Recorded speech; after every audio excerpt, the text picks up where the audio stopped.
Hey guys, welcome back to my channel. My name is Gabby and today I'm going to be doing my 2020 stats video reading year in review.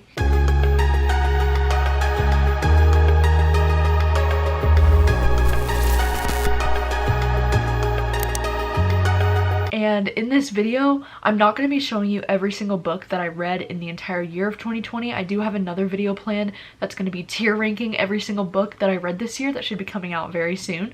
But in this video, I just wanted to give you a general stats video to let you know what I read the most this year and to give you some superlatives for the end of the year, different things like that. I think it'll be a real fun time. Let's get into it. So I thought it would be nice to start with my Goodreads end of the year review thing that they send at the end of every year because it kind of breaks it down for you. So in the year of 2020, I read a total of 145 books, which I'm really excited about because that's the most books that I've ever been able to read in a year. Last year in 2019, I read 140 books, so I had 5 more books this year, which is very exciting. I had a total of 52,192 pages read in the year of 2020. The shortest book that I read this year was Blanky by Keelan Patrick Burke, and that was only 73 pages. It was a short little horror novella.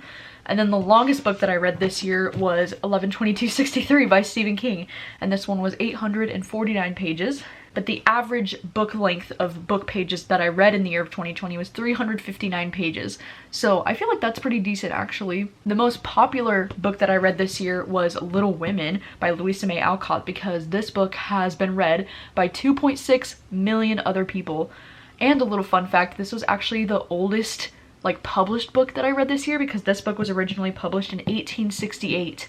And I'm pretty sure before this book and this year, I've never read anything published in the 1800s, so that was a first for me. And luckily I really enjoyed it and I found a new all-time favorite with this classic book. And then the least popular book that I read this year was The Boy in the Woods by Scott Thomas. This is a horror novella book that just came out around Halloween time, and only 585 other people have read this book so far. The average rating that I gave in 2020 is a 3.8 out of 5, which is the highest I've ever had because I'm a picky ass bitch, and all of my previous years I've had a consistent 3.5 average for the last 3 years. For 2017, 2018, and 2019, I've been consistently at a 3.5 average rating. So this year, I'm really excited that it's at a 3.8. That's the highest I've ever had it. And I think the main reason for that is because I was reading a lot more books this year that I enjoyed more. I just had a better reading year in general, but also because I was DNFing less books, or at least I was counting less books that I was DNFing towards my goal than I normally do, because normally if I get about halfway through a book, I'll count that book towards my goal, but then if it's DNF, it's a low rating, a 1 or 2 star. But this year, I wasn't really counting a lot of my DNFs towards my reading goal, so I feel like that's another reason why that rating is definitely higher, because I was only finishing books that I loved this year, which I love that for me. The highest rated book that I read this year on Goodreads is Heartstopper Volume 2 because this book has a 4.63 out of 5 average rating, which is incredibly high, but it makes sense because Alice Oseman is a queen and this book series is literally so cute. And then the very first book that I read in 2020 was Little Secrets by Jennifer Hillier, and this was actually pretty surprising because this ended up being a 4-star book for me and I did really enjoy it. And usually I always tell myself that I have this curse that every year the first book that I read in the year is always a terrible one. But luckily this year I broke that curse because this was actually really good, so hopefully we can carry that energy into 2021. And then the last book that I read in 2020 was a reread of Fangirl because I read the Fangirl manga on Christmas and then I was like, I immediately need to reread Fangirl, and so I did. So now I would like to get into the different stats that I have tracked in my little journal here. This is something that I've done for a few different years now. It's just a really easy way for me to track all the different genres I'm reading and the ratings I'm giving out and things like that. And I always get a lot of questions asking how I track this, and the main answer to that is just through Goodreads. I just look up, Goodreads is literally how I'm tracking and keeping track in my brain of every single thing that I'm reading this year and what rating I'm giving it, and I write a little review of my thoughts so that I can go back in here and just fill this out at the end of the year. I don't actually fill this out throughout the entire year. I just go through my Goodreads at the end of December and then I make this whole spread. So yeah, but I thought it would be fun to look month by month how many books I read each month. So as you can see, January through December, I read the most books in July, which I read 16 books in July, and that's the most books I've ever read in a single month. But if you look at the average ratings for each month, like I was reading a lot more this year averagely per month, which is probably why my rating was just higher overall this year with number of books, because I had 2 different months where I read 15 books in one month, and then I had 16 books in one month. And rarely ever was I below 10 books a month, but January and December were just really strange months. I remember in January, I had a really bad reading slump at the start of this year, so that explains why it's under 10 books. And then in December, as I've said earlier, it's been one of the fucking worst months of my whole life with everything that happened, so it makes sense why I only read 6 books in December.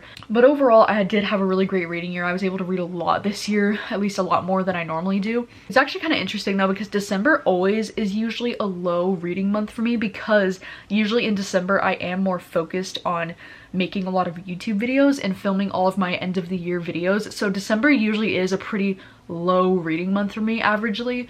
If you look at all of my previous years, I'm pretty sure I read under 10 books almost every December, so I wasn't that off track this December. Alright, so next I want to look at the kinds of books I was reading. This is physical, ebook, or audiobook. This year I read 81 physical books, which is really high for me. And I'm really happy about that, because I like that I'm reading books that I currently own or that I physically own, because that's important to me. And then I read 18 ebooks and 46 audiobooks. And I think 46 audiobooks is a little bit higher than normal for me, but I think that's because this year I discovered Libby, which I don't know how I didn't know that that existed before, but I was only using Overdrive as an app to check out books from my library before, like audiobooks. I would just use the Overdrive app, but I hate the Overdrive app so much. And then you guys were telling me this year, you're like, duh, get the Libby app. It's literally the same thing, but it's like a more improved, better app. So I've been using the Libby app a lot more ever since I found out about that. And also, I discovered Libro this year, which is definitely my #1 favorite listening platform now. And I'm a Libro affiliate now, so I get advanced listening copies sent to me from Libro sometimes, so I've just been listening to more audiobooks than I would typically. And then as far as male versus female authors, I had 96 female authors, which of course I am always reading more from female authors than male authors. That's just the way it will be always probably. But then I did read 46 male authors, which is probably higher than it's ever been for me, just because I did read a lot of horror this year, and horror is a really male-dominated genre, I've noticed, so that's probably why the male authors is higher than it's ever been before, I think. And then I did have 3 authors that were either non-binary, or it was like a collection of some sort where there were male and female authors on it. And then as far as the age groups go of books that I was reading, I only read 24 young adult books this year out of that 145, and then I read 121 adult books. And I also lumped in any nonfiction books with adult as well, because unless it was specifically a young adult nonfiction book, but most of them were all adult nonfiction books.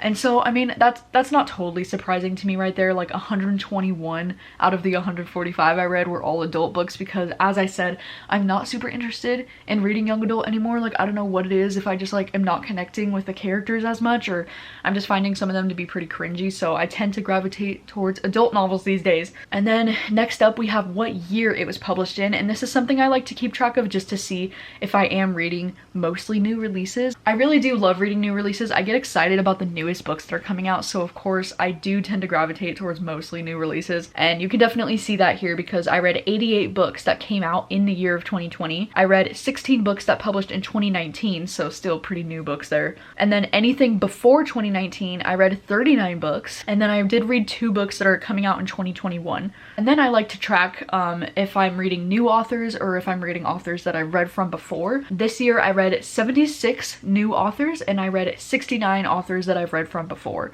So I think that's actually pretty interesting how close that is, because I feel like it's usually the case where I read way more new authors, but I feel like this makes sense that it's starting to lean more even, because as I'm reading more and more and more, and then authors that I love are coming out with more and more books, of course I'm gravitating more towards the books that I already know the author, as opposed to like new authors. And then the last little stat here is the different genres that I read this year. Of course, there are some books that fall into multiple different genres on this list, but I just tried to categorize it in like what the book mainly falls into. So for contemporary, I read 19 contemporary books this year. I read 26 romance books, 42 thrillers, 27 horrors, 4 literary fiction, 7 sci-fis, 3 historical, 13 nonfiction books, and 3 fantasy books. And this is actually pretty shocking to me because I read 27 horror books this year, which is an all-time high. Like, I've never read that many horror books in one year. I read 26 romance books, so I actually read more horror books this year than romance books,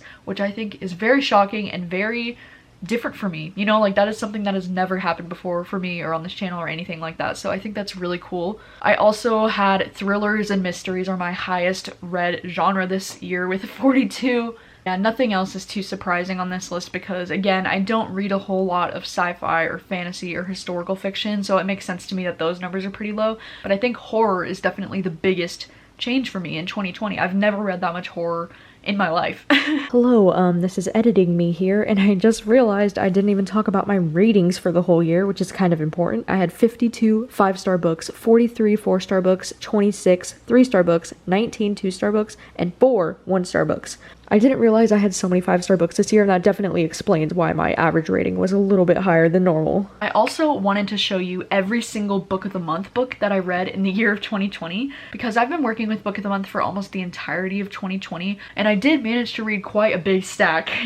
I wrote down on here that I read exactly 20 of my book of the month selections this year, so I thought I would show you what they all are. This is every book of the month book that I read in the entire year of 2020. These are all of the book of the month selections that I read in the year of 2020.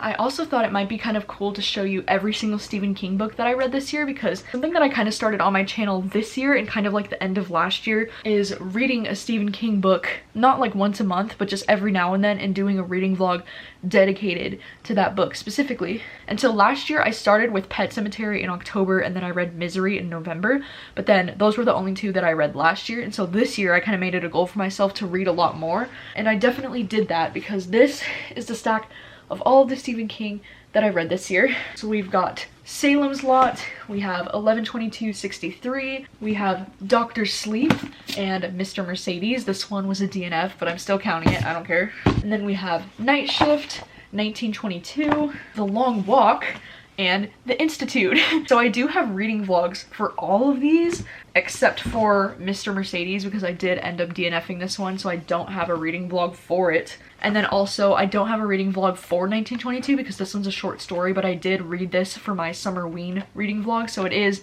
still captured in a reading vlog. And my favorite out of this whole stack is definitely 11/22/63, which was pretty surprising because that book isn't even one of his horror books, you know, that one's like a time travel historical fiction novel. But I did really enjoy The Institute as well. I really enjoyed Salem's Lot up here, and I was surprised by Night Shift. I really did enjoy Night Shift, and 1922 was also pretty good. But I was pretty disappointed by The Long Walk. I thought that one was just whatever. Mr. Mercedes I ended up DNFing, and Dr. Sleep is one of my least favorite books that I read this year. So I don't know if going into 2021 if I'm still going to be doing a lot of Stephen King reading vlogs, but I know there are definitely some of his books that I still would like to do reading vlogs for, like The Green Mile is definitely one of them, and The Outsider I still would like to read, and Lisey's Story, I believe that's how you say it. That's one that I just recently bought that I would still like to do a reading vlog for next year.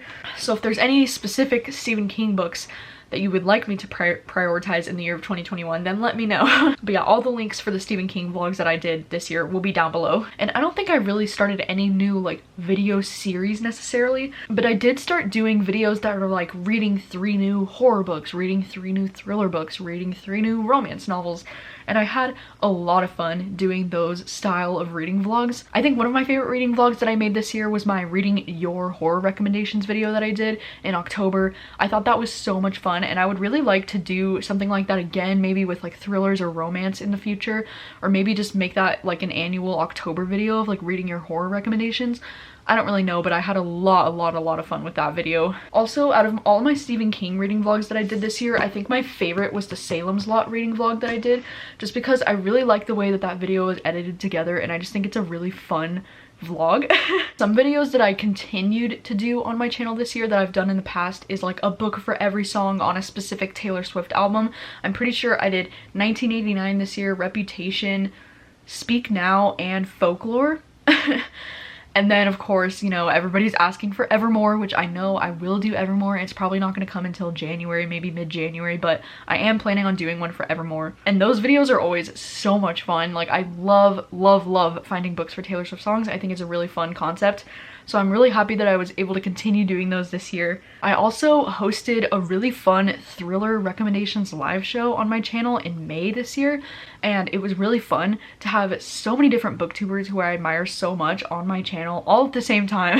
It was a really fun video, and I can link that down below if you missed it, but I got so many different thriller recommendations just from doing that video anyways, and I would really like to do something like that again in 2021 and just like have a bunch of people on the channel and talk about thriller books again. I just think it was so much fun to do that. And then I also participated in a lot of different like readathons this year and hosted and created a few different readathons. The ones that I participated in this year that I didn't personally host myself was Contemporary-a-thon and the Reading Rush. But then I did host 3 readathons this year. I hosted the Backlist readathon that we did in March, and I feel like we did that readathon at literally the worst freaking time possible because we did it the week that COVID was really starting to get crazy, so I didn't end up actually reading a lot of backlist titles that week, but it was still a really fun readathon to host, and I hosted that one with 6 other girls. And then Romanceathon happened in June this year, and Romanceathon, that was me and Jacqueline's second time hosting the Romanceathon readathon.